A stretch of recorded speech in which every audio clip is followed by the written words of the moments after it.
honored to have Senator Markey here as our special guest for this summit. He really needs no introduction because we all know him. But I want to give him a brief introduction anyway because it gives me a chance to mention Medford again.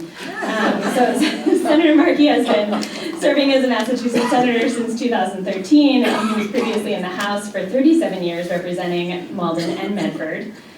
Shout out to Gary too, yeah. He has been a champion for environmental justice and the climate throughout his political career, and I can say personally he sort of served as an inspiration for me to actually go into this work and to continue doing it every day, because it's a long time to keep fighting for the thing that you know is the right outcome, and there's no other way. I think most of us kind of really started paying attention because he co-authored the Green New Deal, which envisions the United States transitioning to 100% clean and renewable energy, focusing on equitable climate resilience strategies. And we saw that the Biden administration really passed a lot of policies that would support the implementation of the Green New Deal, and we are making sure that we're not walking back from those commitments, either here in Massachusetts, and we're doing our best at the federal level too. So with that, I'd like to introduce the Senator, who's jogging up here.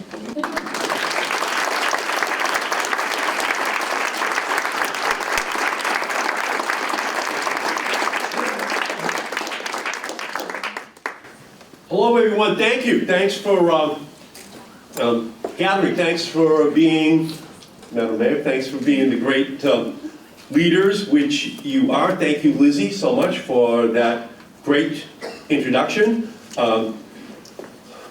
Mark Drazen, visionary of MAPC for 23 years. Thank you, Mark, for everything that you have.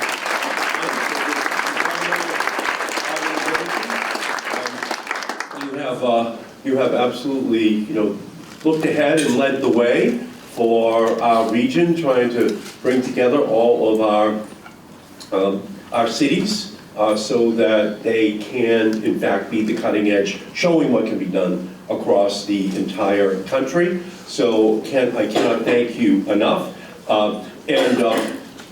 When I was a boy, Den 9 of the Cub Scouts in Malden, Mrs. Carey, she brought us here so that we could be at the Museum of Science. And that's really the part of the culture of Greater Boston, of Massachusetts. Every child is brought here. Black, white, Asian, Latino, rich, poor, everyone is brought through here, so that they can see that there's not a conflict between religion and science. In fact, science is the answer to our prayers. That's what you learn here, and that's who we are. And down in Washington right now, that's what we are trying very hard to protect. We're trying to protect science. We're trying to protect an investment in our future, and every child's future is on the line as we have these incredible battles down in Washington right now. So it's great to be with all of you here today. Thank you to all of the mayors who have gathered. Mayor Fulham, Mayor Valentine, Brianna, thank you, your chair this year. Thank you so much for all of your great work. Mayor Keefe, Mayor Christensen, and the city managers who are here as well. Thank you all so much for the leadership that you're showing, the coordination which is necessary. And I know that we're going to be joined by Mayor Wu as well, all showing how much we are committed to being the leader in the United States of America on all of these science and climate-based issues. So my deep thanks to all of you for being here, and I'm grateful for the partnership that I've been able to have with the Healy-Driscoll administration, represented here by Secretary Kepper, and with the Green New Deal Mayor, Michelle Wu. She ran on it for her victory as the mayor. And I'm especially proud to call Massachusetts home. From net zero commitments that all of this state is making, It's an honor for me every day on the Senate floor to represent you, what you stand for, and what you are fighting for in terms of protecting against the inevitable, inexorable threat of climate change. Because to a certain extent, the dice are already loaded in terms of the historic CO2 which has been sent up into the sky. And as we know, it's hard for the United States to preach to other countries in the world about CO2 when 25% of the CO2 that's up there cumulatively is from the United States of America. It's red, white, and blue CO2. And you can't preach temperance from a bar stool. You can't tell other countries they should reduce if you're not reducing yourself. That is just the bottom line on all of these issues. And over the last 10 years, you have been leaders, and now you're going to make a commitment for the next 10 years, setting an example for the rest of our nation. And this commitment of net zero for local resilience planning, our cities and towns are shepherding strong climate action and a set of bold principles to set a strong example for the rest of the nation and the rest of the world. It shows what can be done.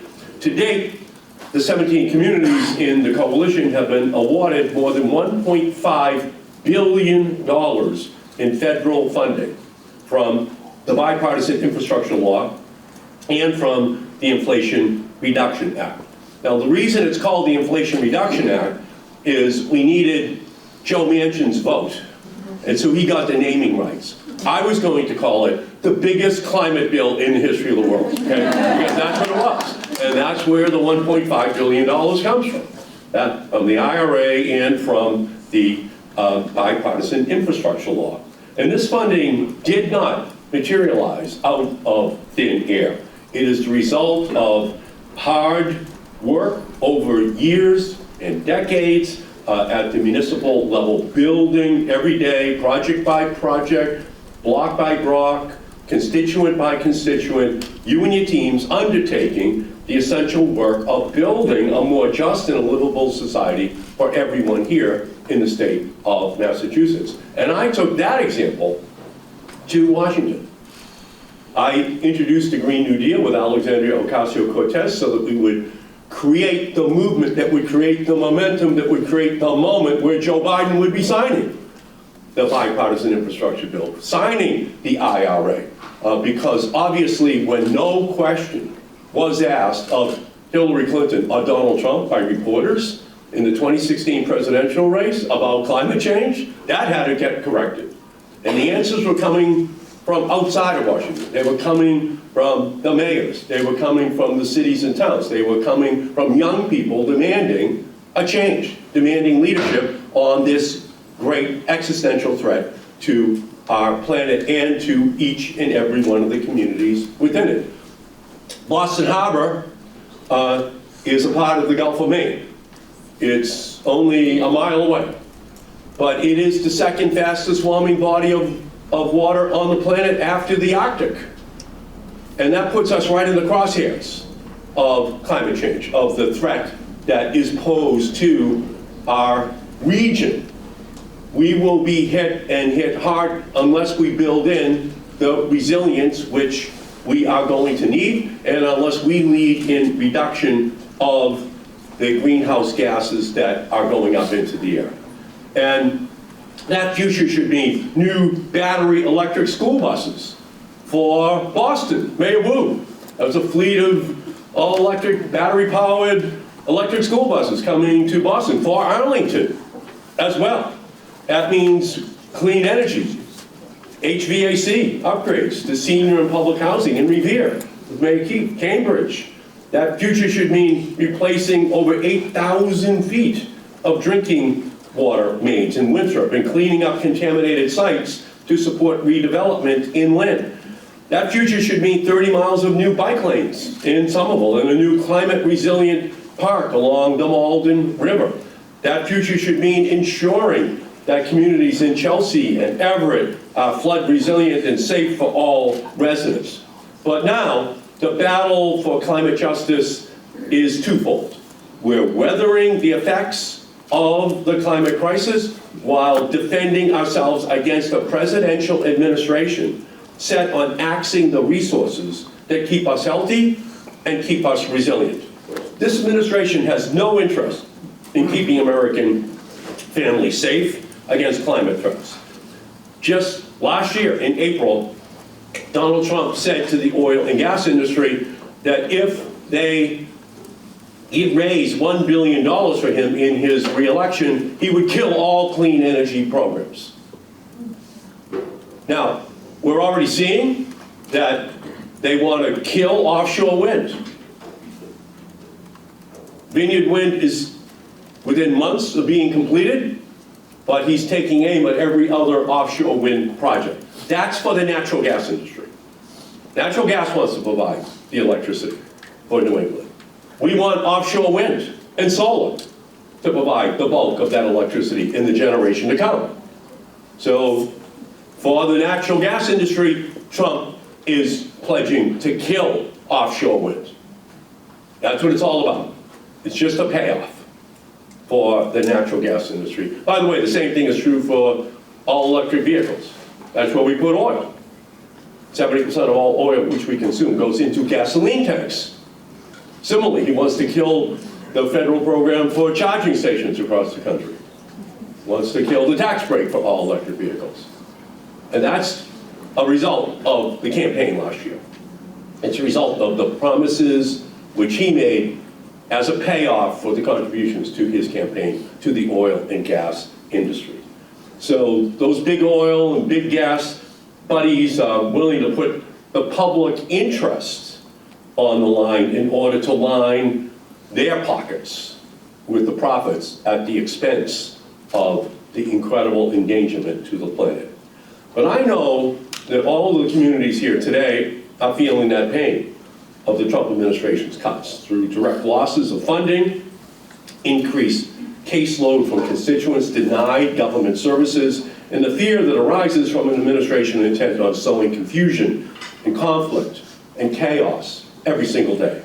So it's no surprise that Trump will go to any length, including by denying federal dollars to communities, to prevent states like us, to prevent the communities that are right here today from continuing their work to end our reliance on fossil fuels. And this administration's reign of chaos and despair comes from a place of cowardice, because the oil and gas industry is afraid of what you all represent.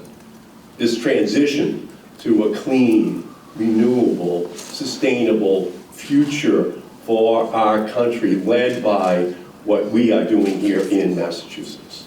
They are petrified of what is happening. There's an existential threat to the planet, but what you're doing is an existential threat to the bottom line of the oil and gas industry. Just reducing year by year the need to have more pipelines, more of that fossil fuel pollutant coming up into our atmosphere that ultimately causes asthma, disease, affects the lungs of families all across our country, and we have the solution that you are leading on. So we have to protect right now and for generations to come, and across Massachusetts, we're not backing down. We know they're not backing down, and you're sending a message today that we're not backing down either. We're in this fight. We're in the fight for the planet. The planet is running a fever. There are no emergency rooms for planets. We have to engage in preventative care in order to protect against the worst, most catastrophic effects of climate change. And you are showing that leader here today. So we have to step up. We're going to have to protect the IRA, which was inspired by the Green New Deal, and we're ready to have this battle on the Senate floor in order to make it very clear that 80% of all of the IRA money is going to red and purple states. When Greentown comes up with a new idea, it goes south in terms of where the manufacturing is so far, 80%. But we get jobs up here, and we also get the benefit of all of those programs. And in the Senate, I am going to tirelessly work to protect these programs, to make sure that the commitment that was made to the cities and towns is in fact honored, and that that federal money which is already committed is released. It's under contract. It should be protected. And that funding, which they might try to rescind, we're going to be battling to make sure that those red state and purple state senators know that they're cutting programs for their states disproportionately as well. We're in the middle of a historic battle right now, and I'm going to make sure that Trump's hateful anti-American, anti-climate agenda will not stop us from securing a livable future for all. And at the top of their list as well is they want to target the environmental justice funding. I was able to include $40 million for an environmental justice mapping of the whole country to see where the harm is. And of course, it's disproportionately in the cities that have the poorest populations, that have historically had the industrialization. As Mayor Christensen knows, I grew up 3 blocks from the Malden River.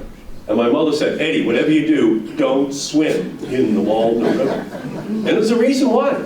Because the Malden River had all of the chemical companies, Commerce Rubber, all of them using the Malden River as a dumping ground.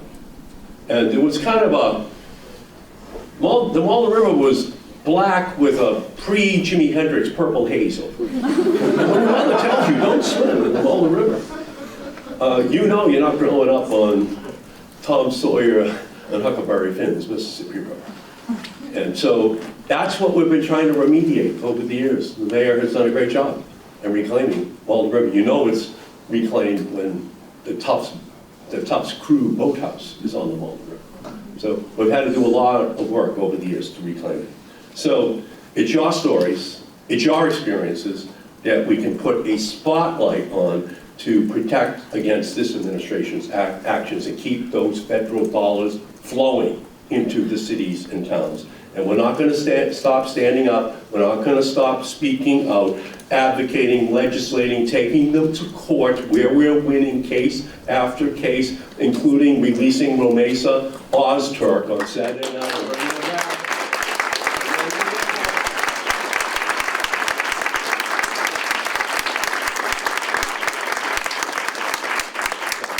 Presley and I, we greeted her on Saturday night, and she's home here, some of them.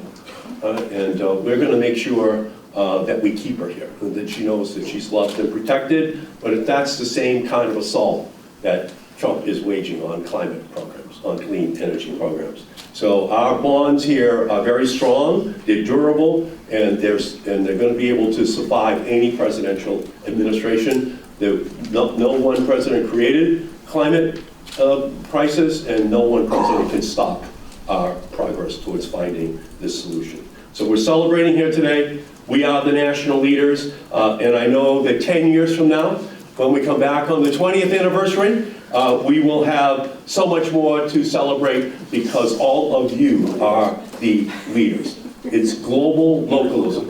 It's global warming solved at the local level. Town by town, city by city, program by program, that ultimately is going to transform the way in which our entire planet is saved. So I can't thank you all enough for being here. Thank you for your great leadership.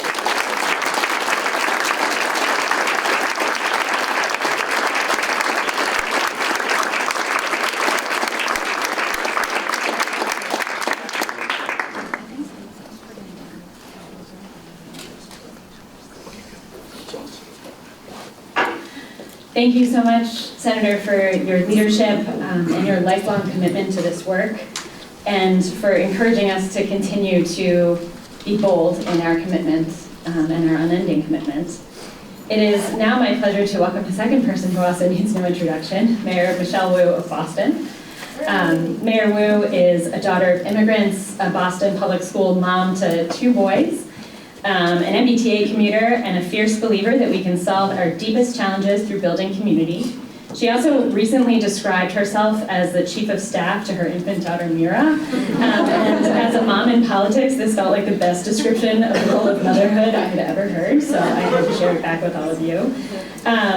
Mira Wu has really centered climate justice and preparedness in her work and in her administration. She is the author of the Boston Green New Deal and created the Boston Climate Council, and has also, importantly, I think, centered youth voices in some of this work going forward, which I think is really important as we think about what we're doing now and the impact that it's going to have on the future. With that, Mary Wu.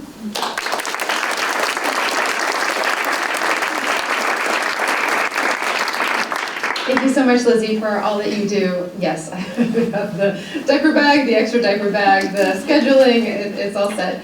And thank you so much to our incredible champion and leader, Senator Markey, for holding it down for us and continuing to make sure that whatever resources are still available, they are coming straight to Massachusetts and to our cities and towns. We're so thankful for you.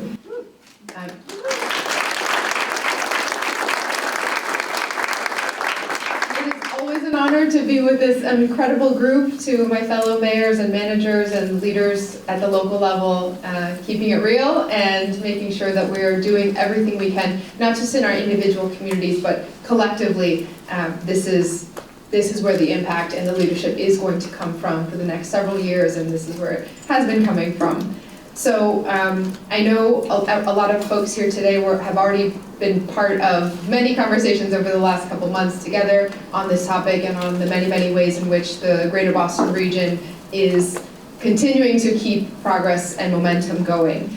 We had the Resilient Mass Summit at UMass Boston earlier in the year. We have had numerous conversations within the coalition, and on every front, it's been so affirming and in many ways such a relief and joy to know that here in Massachusetts I am surrounded by the fighters I would want to have on my team, and going into battle on just about every issue that we are confronted with. So thank you for your daily leadership. We know that we each are holding the roles of steward of a long legacy that has been handed down as the baton has been passed through community by community, generation after generation. The cities and towns across Greater Boston have always taken charge when it comes to defining the public good and reshaping the course of history for the entire country. I won't go into all the ways in which Boston has led, because we have a wide coalition here, but each and every one of us can name that particular institution that is the first in the country, or the particular park or school or community effort that we can still trace to its historic infrastructure that has helped define the public good and make sure that people still are living their lives to their fullest today. So no matter what challenges our region or our nation face, the people of Greater Boston, generation after generation, have stepped up to face it together. It is a part of who we are as a birthplace of the American Revolution, and I know we've been passing the baton around in the 250th celebrations as they have ramped up and we head towards July of 2026. And that revolutionary spirit that has been burning bright for generations has certainly been defined and lit up in the field of climate action. I want to thank my team who are here today, who make sure that the City of Boston is doing everything that we can. My Chief of Staff, Tiffany Chu, is in the house. Thank you so much for all that you do. Our Chief Climate Officer, Brian Sweat, our Environment Commissioner, Oliver Sellers Garcia, and to all of our team members across every city and municipality. Thank you for making sure that we can continue to lead. For more than a decade, the Metro Mayor's Coalition has been creating the groundwork for this to happen.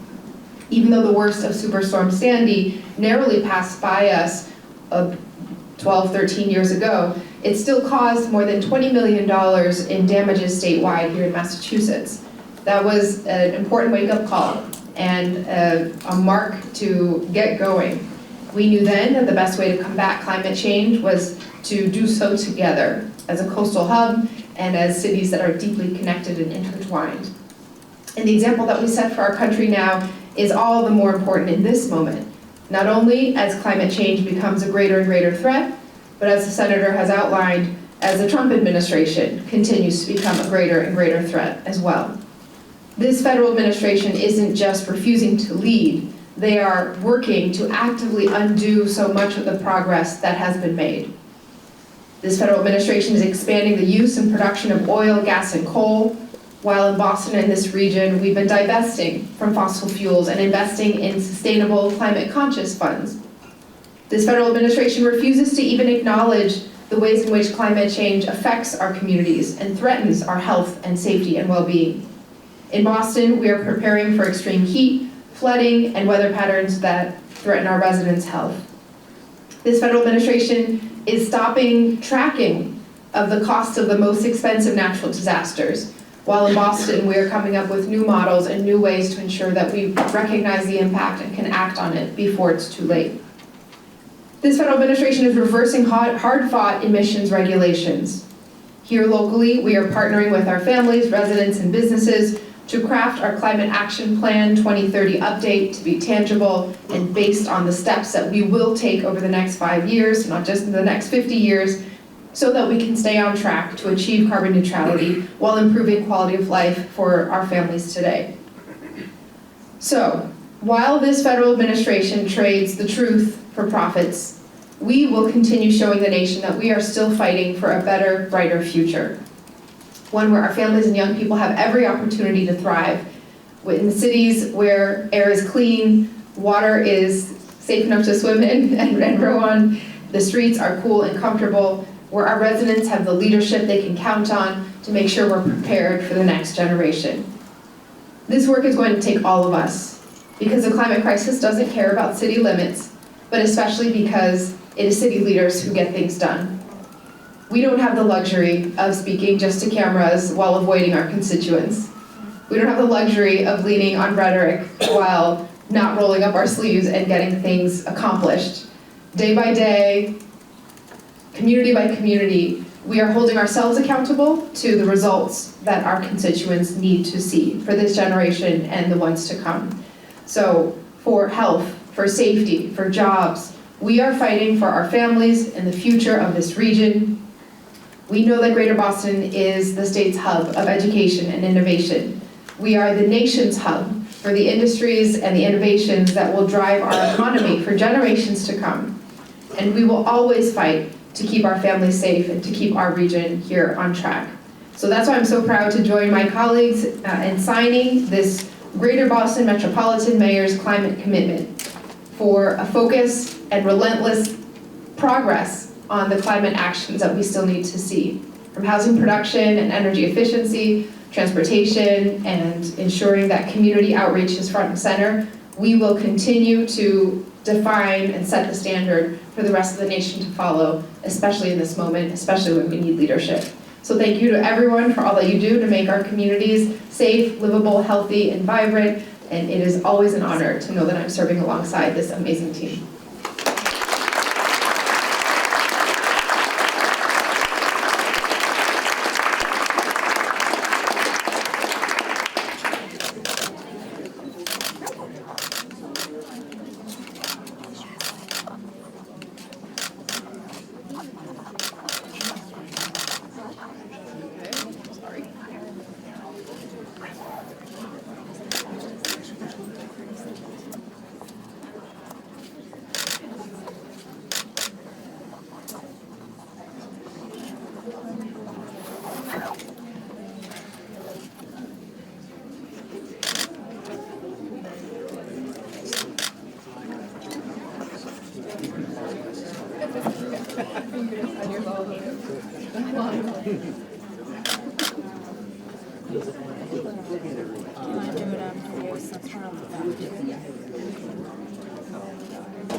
Barry, you doing John Hancock? Senator,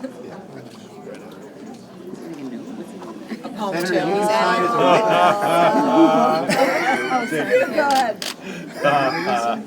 All road worse known as the hometown of Senator Markey.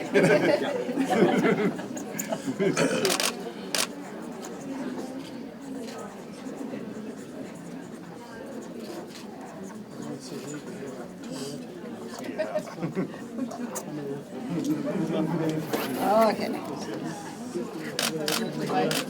took it on. It's been 6 weeks.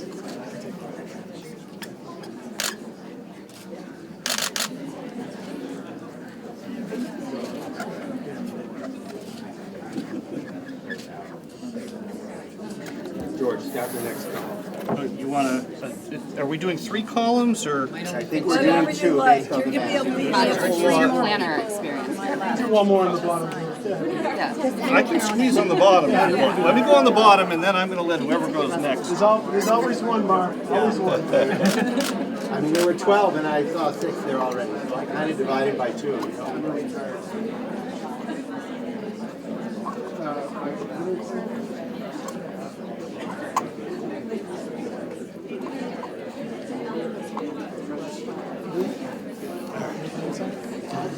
Who's next? I'll slide past you, Senator. That was your success. Yeah.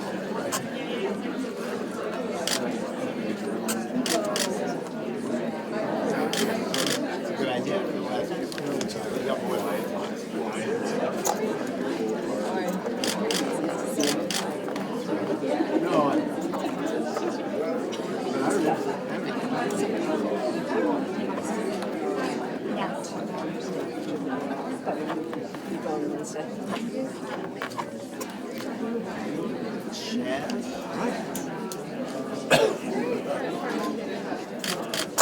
No, you're good. To the left, you gotta make sure you don't. Yeah, I know. Don't smudge it. Senator, we need a witness, so you sign at the end, okay? It's like a wedding. There we go. And you'll be all right. I don't know. Senator, write it down. The lefty. Oh, another lefty. I know. Lot of lefties. Right. I was gonna say, lot of lefties. Yeah. Rule the world. Someone forgot to break his hand. Clearly didn't go to Catholic school. No, I'm tried to do it to me. I thought it went up in some plane. It was too late. They stopped doing that.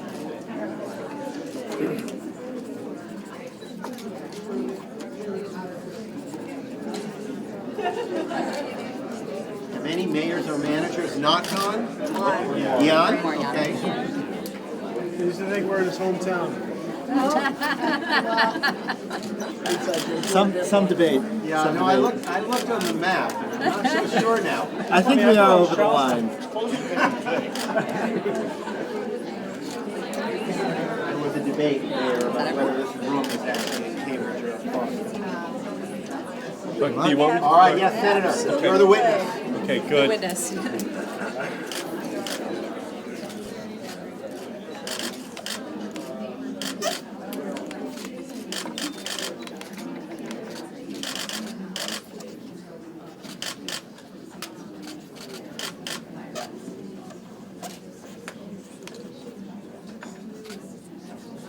Witness.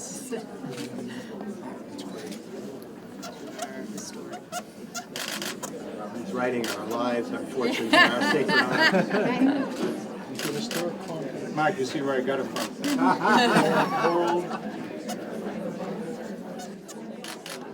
Beautiful. Yeah, proud witness to an historic compact for rural leadership.